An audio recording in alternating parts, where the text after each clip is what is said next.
Hello అండి, welcome back to my channel Katyayani మాటలు. నేను మీ కాత్యాయని. ఈ రోజు మనం జ్యోతిర్లింగం మరియు శక్తిపీఠమైన శ్రీశైలంకి వెళ్తున్నాం అన్నమాట. అక్కడ చూడవలసిన ప్రదేశాలు ఎన్ని ఉన్నాయో కూడా మీకు ఈ వీడియోలో అయితే చూపిస్తాను. ఈ రోజు మేము ఎర్లీ మార్నింగే హైదరాబాద్ టు శ్రీశైలం అయితే బయలుదేరాము. హైదరాబాద్ నుంచి కానీ విజయవాడ నుంచి కానీ నెంబర్ ఆఫ్ బస్సెస్ అయితే ఉంటాయండి శ్రీశైలంకి. ఇక్కడ అందరూ గుర్తు పెట్టుకోవాల్సిన విషయం ఏంటంటే, మనకి శ్రీశైలంకి అసలు రైల్వే స్టేషన్ అనేది లేదనమాట. నియరెస్ట్ రైల్వే స్టేషన్ వచ్చేసి మార్కాపూర్. అది శ్రీశైలంకి 90 కిలోమీటర్స్ అవతల ఉంటుంది. సో అది చూసుకొని మీరు అయితే టికెట్స్ బుక్ చేసుకోండి. మీరు మార్కాపురం రైల్వే స్టేషన్ దగ్గరకు వచ్చాక అక్కడ కూడా నెంబర్ ఆఫ్ బస్సెస్ అయితే ఉంటాయి. మేము శ్రీశైలంకి ఫ్యామిలీ ట్రిప్ వెళ్ళాము. ఇంకొక విషయం ఏంటంటే, శ్రీశైలం అనేది మొత్తం ఘాట్ రోడ్ ఉంటుంది. 2 to 3 అవర్స్ మొత్తం ఘాట్ డ్రైవింగే ఉంటుంది అనమాట. సో అందుకే ట్రాన్స్పోర్టేషన్ మీకు నైట్ 9 నుంచి ఎర్లీ మార్నింగ్ 7 వరకు క్లోజ్ చేసేస్తారు. ఎందుకంటే మొత్తం అడవి ప్రాంతం గనక. మాకు శ్రీశైలంకి చేరుకోవడానికి 5 అవర్స్ పట్టిందంటే హైదరాబాద్ నుంచి. సో విజయవాడ నుంచి 7 to 8 అవర్స్ అయితే పడుతుంది ట్రాన్స్పోర్ట్ని బట్టి.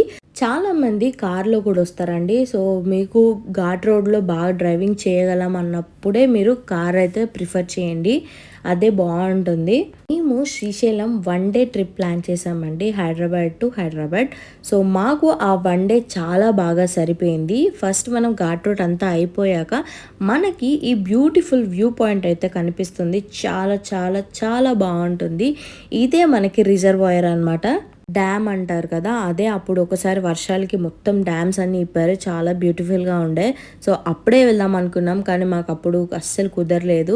శివయ్యని చూడడానికి ప్రాప్తి ఉన్న వాళ్ళకే శ్రీశైలం వెళ్ళగలరండి, అది మాత్రం నేను పక్కా నమ్ముతాను. ఎందుకంటే శ్రీశైలం వెళ్దామని నా దగ్గర ఒక 3 years నుంచి ప్లాన్ చేస్తున్నాం, కానీ అస్సలు అవ్వలేదు. అనుకోకుండా వెళ్ళామండి మేము, కానీ ఆ ఈశ్వరుడి దర్శనం ఎంత చక్కగా అయిందంటే అంత బాగా అయింది మాకైతే ఈ ఘాట్ రోడ్ చూసాక బస్లో వచ్చింది చాలా కంఫర్ట్ అని అనిపించిందండి. శ్రీశైలంకి వెళ్ళాక మనకి హోటల్స్ అయితే ఉంటాయండి, కొన్ని హోటల్స్ ఉంటాయి. అండ్ ఎవరి క్యాస్ట్ కి తగ్గట్టు వాళ్ళ కోసం సత్రాలు అయితే ఉంటాయి. వాటికి మనం ఆన్లైన్ బుకింగ్ అవసరం లేదు, మీరు డైరెక్ట్ గా వెళ్ళి తీసుకున్నా కూడా రూమ్స్ అయితే ఇస్తారు. దగ్గర ఒక జస్ట్ ఒక 200-300 రేంజ్ లోనే ఉంటాయండి రూమ్స్ అన్ని, అసలు ప్రాబ్లం లేదు. ఇంకొక ఇంపార్టెంట్ విషయం ఏంటంటే, ఇక్కడ సింగిల్ గా వచ్చిన వాళ్ళకి ఇక్కడ ఎక్కడ సత్రాలు కానీ హోటల్స్ కానీ అస్సలు ఇవ్వరు. వాళ్ళ కోసం సింగిల్ పర్సన్స్ వాళ్ళ కోసం ఇక్కడ డార్మెటరీస్ ఉంటాయండి. పర్ పర్సన్ 100 రూపీస్ అయితే ఛార్జ్ చేస్తారు. టెంపుల్ లోపల ఫోన్స్ అయితే నాట్ అలౌడ్ అండి, బయటే పెట్టి వెళ్ళాలి. క్లాకర్స్ ఉంటాయి. మనకి స్వామివారు ఇలా కనిపిస్తారనమాట. జ్యోతిర్లింగంలో ఒకటైన శ్రీ మల్లికార్జున స్వామివారు శ్రీశైలంలో ఇలా కొలువై ఉంటారు. మీరు శ్రీశైలంకి వెళ్ళినప్పుడు స్వామివారిది స్పర్శ దర్శనం అని ఉంటుందండి. అది ఆన్లైన్ లోనే టికెట్ బుక్ చేసుకోవాలి. అది 500 పర్ పర్సన్ తీసుకుంటారు, ముందే బుక్ చేసుకోవాలి. దర్శనం కూడా ఫ్రీ దర్శనం ఉంటుంది, 150 రూపీస్ ఉంటుంది, 300 రూపీస్ కూడా ఉంటుందండి. టెంపుల్ టైమింగ్స్ వచ్చేసి మార్నింగ్ 4:30 AM to 6 AM, మళ్ళీ 7 AM to 3 PM and 3 PM to 9 PM వరకు అయితే టెంపుల్ అయితే ఓపెన్ ఉంటుంది. మాకైతే చాలా బాగా దర్శనం అయింది, అస్సలు అనుకోలేదు. చాలా బాగా దర్శనం అయింది. ఎంత మనస్ఫూర్తిగా దండం పెట్టుకున్నామో ఆ స్వామివారిని దర్శించుకున్నాక బయటికి రాగానే మనకి భ్రమరాంబాదేవి ఆలయం ఉంటుంది, అమ్మవారిది శక్తిపీఠం అన్నమాట. తప్పకుండా దర్శించుకోండి. అండ్ చుట్టుపక్కల కూడా కొన్ని దేవాలయాలన్నీ ఉంటాయి శివాలయం చుట్టుపక్కల, అవన్నీ కూడా దర్శించుకోండి. అండ్ మీరు ఫొటోస్ తీసుకోవాలంటే ఈ ప్లేస్ అయితే పర్ఫెక్ట్ గా ఉంటుంది. సో శివాలయం చాలా బాగా కనిపిస్తుంది, ఎందుకంటే మనకు ఫోన్స్ అనేది అలౌ చేయరు కాబట్టి. మనకు కొంచెం ముందుకు వస్తే మనకి ఇలాంటి ప్లేస్ అయితే ఉంటుంది. శ్రీశైలంలో చూడవలసిన ప్లేసెస్ ఒక 5 ప్రదేశాలు ఉన్నాయండి. ఆటోస్ ఇంకా జీప్స్ లో అయితే వెళ్ళొచ్చు. ఆ 5 ప్రదేశాలకి పర్ పర్సన్ 100 నుంచి 200 అయితే చార్జ్ చేస్తారు. అన్ని తిప్పి చూపిస్తారు వాళ్ళే. ఫస్ట్ చూడవలసిన ప్రదేశం సాక్షి గణపతి. ఈ గణపతి భక్తులందరూ శ్రీశైలంకి వచ్చినట్టుగా కైలాసంలో శివుడికి సాక్ష్యం చెప్తాడట. అందుకే ఇక్కడ గణపతిని సాక్షి గణపతి అని పిలుస్తారు. మనకి ఇక్కడ గణపతి సాక్షి రాస్తున్నట్టుగా ఇక్కడ విగ్రహం ఉంటుందండి. ఖచ్చితంగా ఈ టెంపుల్ కి అయితే వెళ్ళండి. నెక్స్ట్ చూడవలసిన ప్లేస్ అటకేశ్వరం అన్నమాట. ఇది కూడా ఒక శివాలయం, స్వయంభూ లింగేశ్వర స్వామివారి దేవస్థానం. ఈ దేవాలయం పూర్వకాలం నుంచి ఉందట. టెంపుల్ కూడా చాలా ప్లెజెంట్గా ఉంటుంది, చాలా చాలా బాగుంటుంది. ఇక్కడే మనకి లలితాదేవి పీఠం కూడా ఉంటుందన్నమాట. అంటే అటకేశ్వరం అండ్ లలితాదేవి పీఠం రెండు దగ్గరలోనే ఉంటుందన్నమాట. శ్రీశైలం నుంచి ఇవన్నీ చాలా దగ్గరగానే ఉంటాయి. సో అమ్మవారిని ఫోటో తీయకూడదు కాబట్టి నేను తీయలేదు. ఇక్కడ చాలా కోతులు ఉంటాయి, ఏదైనా ఫుడ్ ఐటమ్స్ చేసుకుంటే మొత్తం లాగేసుకుంటున్నాయి. సో చాలా జాగ్రత్తగా ఉండండి ఈ ప్లేస్లో మాత్రం.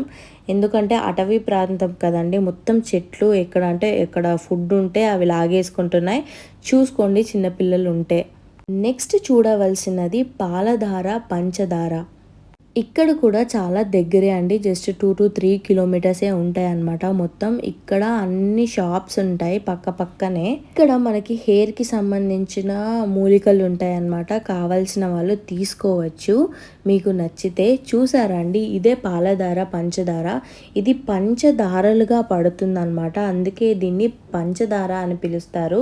అండ్ ఈ వాటర్ టేస్ట్ వచ్చేసి చాలా తీయగా పాలలాగా ఉంటాయి అన్నమాట. ఈ ధారకి మూలం లేదటండి, అంటే ఎక్కడి నుంచి వస్తున్నాయో అస్సలు తెలీదు.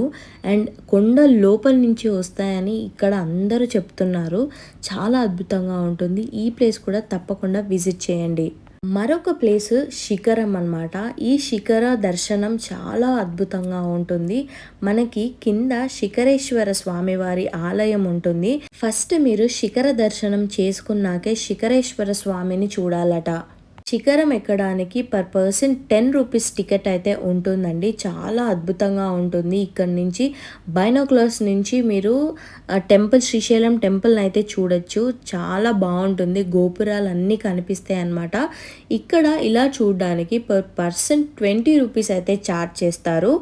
ఇక్కడ నుంచి అద్రిపోతుందండి, వ్యూ చాలా బాగుంటుంది. మేము సన్సెట్ అయ్యేటప్పుడు వెళ్ళాం, మాకైతే చాలా బాగా అనిపించింది. నేనైతే చూశాను బైనోక్యులర్స్ నుంచి. సో మా జస్విక కూడా చూసిందనమాట. చాలా అద్భుతంగా ఉంటుంది ఈ వ్యూ పాయింట్ మాత్రం, అస్సలు మిస్ అవ్వకండి. అండ్ ఈవినింగ్ టైంలోనే వెళ్తే చాలా బాగుంటుంది. అండ్ ఎండాకాలం కాబట్టి కొంచెం కేర్ తీసుకోండి. అండ్ క్యాప్స్ వేసుకోండి, పిల్లలు ఉంటే వాటర్ తీసుకొని వెళ్ళండి ఇలాంటి ప్లేసెస్, ఎందుకంటే హిల్ ప్లేసెస్ కాబట్టి చాలా జాగ్రత్తగా ఉండాలి. ఇక్కడ నుంచి గోపురాలు చాలా పర్ఫెక్ట్గా కనిపిస్తాయి అన్నమాట. సో మీరు నంది మధ్యలోంచి చూస్తే ఆ గోపురం మీద ఉన్న కలశం కనిపించాలట. అలా కలశం కనిపిస్తే మనకి వచ్చే జన్మ ఉండదంటండి. సో అది మాకు ఎవ్వరికి కనిపించలేదు. నేను చాలా ట్రై చేశాను, నాకు అసలు కనిపించలేదు. మీకు ఎవరికైనా కనిపించిందా? కనిపిస్తే కింద కామెంట్స్ రూపంలో నాకు తెలియచేయండి, నేను కూడా చూస్తాను.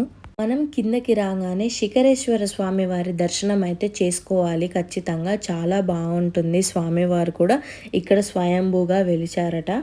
ఇక్కడ వ్యూ పాయింట్ చాలా బాగుంటుంది. అండ్ ఇంకొక విషయం ఏంటంటే పాలధార పంచదారలో మెట్లు చాలా ఎక్కువగా ఉంటాయి. అండ్ శిఖరంలో కూడా మెట్లు ఉంటాయండి, గుర్తుపెట్టుకోండి. చాలా మెల్లగా ఎక్కితే సరిపోతుంది మీరందరూ.